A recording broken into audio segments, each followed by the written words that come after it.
et ça va marcher.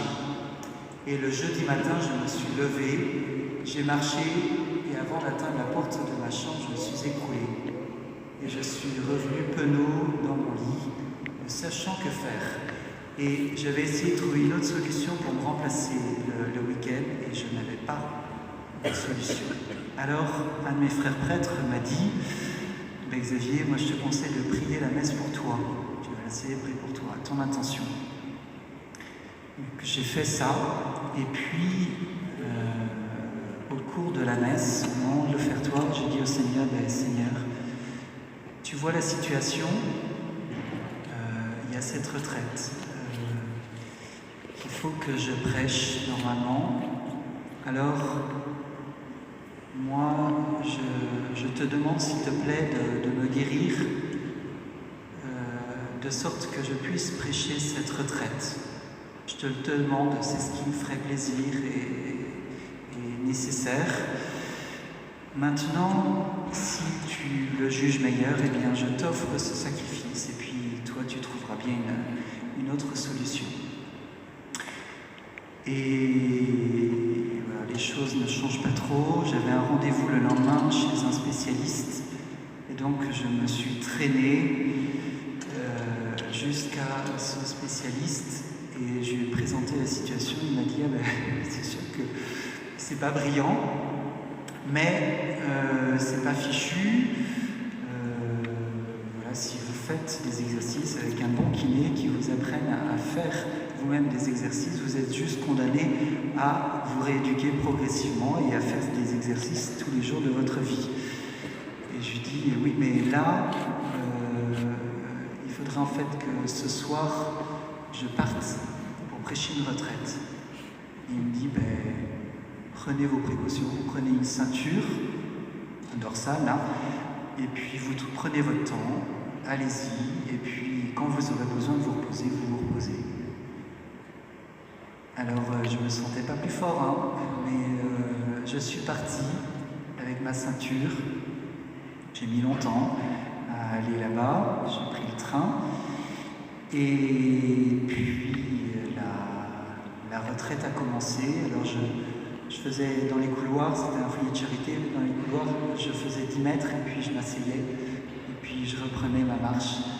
Donc les topos assis, la messe assis aussi, et puis le dimanche matin, après la messe, je me souviens très bien, dans un couloir, j'allais dans la salle pour donner le dernier topo, et je dis au Seigneur, je prends conscience de ce qui s'est passé. Je dis, Seigneur, je te remercie vraiment parce que voilà, c'est pas brillant, mais tu m'as permis en fait de prêcher cette retraite jusqu'à maintenant. Et je te remercie vraiment. Et je sais pas, ça a été naturel. Je dis, tu as exaucé ma prière, maintenant, s'il te plaît, je te demande la grâce de pouvoir demain reprendre le travail. Et parce que j'avais accumulé un retard considérable en tout ce temps, je te demande la force de le faire, s'il te plaît. Et là, j'ai été un peu bouleversé par ce qui s'est passé en moi, tout d'un coup, mais une grande joie a fait irruption dans mon cœur, et j'ai eu l'impression, je crois que c'est pas qu'une impression, c'est la réalité, Dieu m'a dit, si tu me demandais plus souvent des choses comme ça. Et j'ai compris que aussi, Dieu me disait, si tu me demandais de cette manière plus souvent les choses, avec délicatesse, si tu me demandais s'il te plaît, et si tu n'avais pas peur, si tu n'as pas peur de me dire ce qui te plaît, eh bien je serais heureux de répondre à tes prières. Alors, j'ai été un peu secoué par ce que j'ai perçu, puis j'ai repris mon chemin à la salle. J'ai donné le dernier topo, et puis après, certains jeunes voulaient encore se confesser, donc j'ai confessé. Et puis on était en retard pour l'heure du dîner, du déjeuner. Je me lève après le dernier et je vais à la porte. Et à la porte, je me retourne et je vois que j'ai fait 10 mètres en quelques secondes, comme auparavant, et que j'avais plus mal. Alors j'étais bluffé et bon, j'étais content, et je rentre dans le réfectoire, et là les jeunes me regardent et me disent mais mon père, qu'est-ce qui se passe là? Vous n'êtes plus le même? Alors j'ai témoigné, j'ai dit voilà ce qui s'est passé dans mon cœur tout à l'heure, et voilà, c'est peut-être une guérison. Et je suis rentré, et le lendemain, eh bien, j'ai eu la force de me remettre au travail, et cette force s'est pas arrêtée petit à petit, avec les exercices aussi que j'ai faits pour soigner mon corps, eh bien, la force m'est revenue. Alors ce que je retiens de cela, c'est que j'ai appris à ne pas avoir peur de demander, comme Odile en fait, à avoir peur de demander ce que je portais au plus profond de mon cœur, et de le demander avec délicatesse: s'il te plaît Seigneur, ça me ferait plaisir que tu me donnes ça. Alors j'ajoute maintenant un deuxième témoignage qui n'est pas de moi, que j'ai entendu à Saint-Nicolas-des-Champs. Là c'est vraiment Saint-Nicolas-des-Champs, à Paris.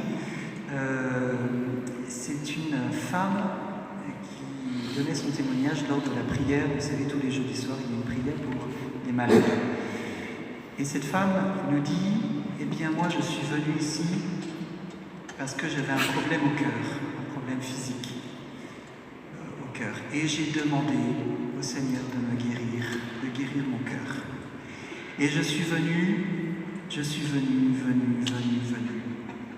Et plus le temps passait, et plus j'ai été aigri, parce que j'entendais de très belles paroles de guérison, mais qui n'étaient jamais pour moi, et qui étaient toujours pour les autres.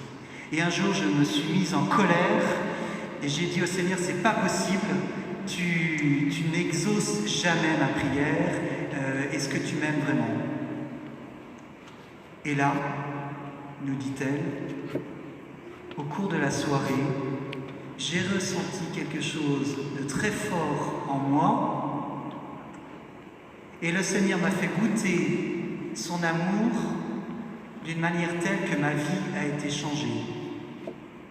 Eh bien, continue-t-elle, elle dit: Dieu n'a pas guéri mon cœur physique, mais Dieu a guéri mon cœur et mon âme. Eh bien, aujourd'hui, depuis ce temps-là, je reviens à Saint-Nicolas. Je ne demande plus la guérison de mon cœur physique, parce que je vois que ce n'est pas très important en fait pour moi, mais je viens là pour prier pour les autres, pour que les autres fassent la même expérience que moi et qu'ils découvrent l'amour de Dieu.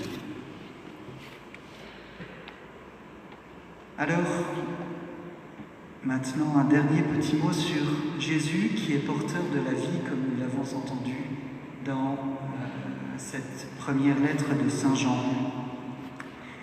Jésus nous dit qu'il est venu pour que nous, brebis, nous ayons la vie, que nous ayons la vie en abondance. Ça, c'est dans l'évangile de Jean, au chapitre 10, verset 10. Et au verset 8 du chapitre 15, il nous dit: ce qui fait la gloire de mon Père, c'est que vous portiez beaucoup de fruits et que vous soyez pour moi des disciples. Donc, Jésus est venu pour que nous ayons la vie et que nous ayons cette vie en abondance. Mais quelle est cette vie, profondément? Est-ce que c'est juste la vie que nous observons dans notre corps est donc synonyme de la santé du corps?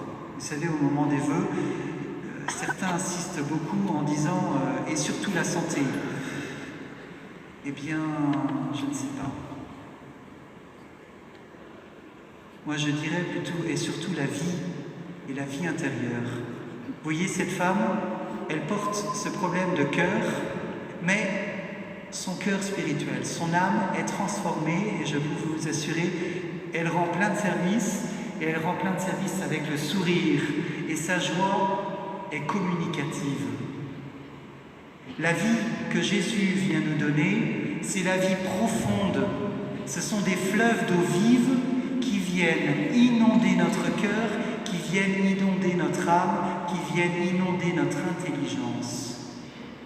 C'est un fleuve, c'est une source profonde qui vient et qui va porter du fruit en abondance, beaucoup plus que seulement une activité physique.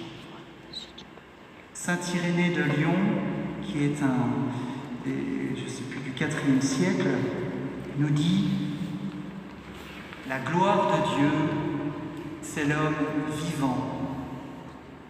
La vie de l'homme, c'est de contempler Dieu. »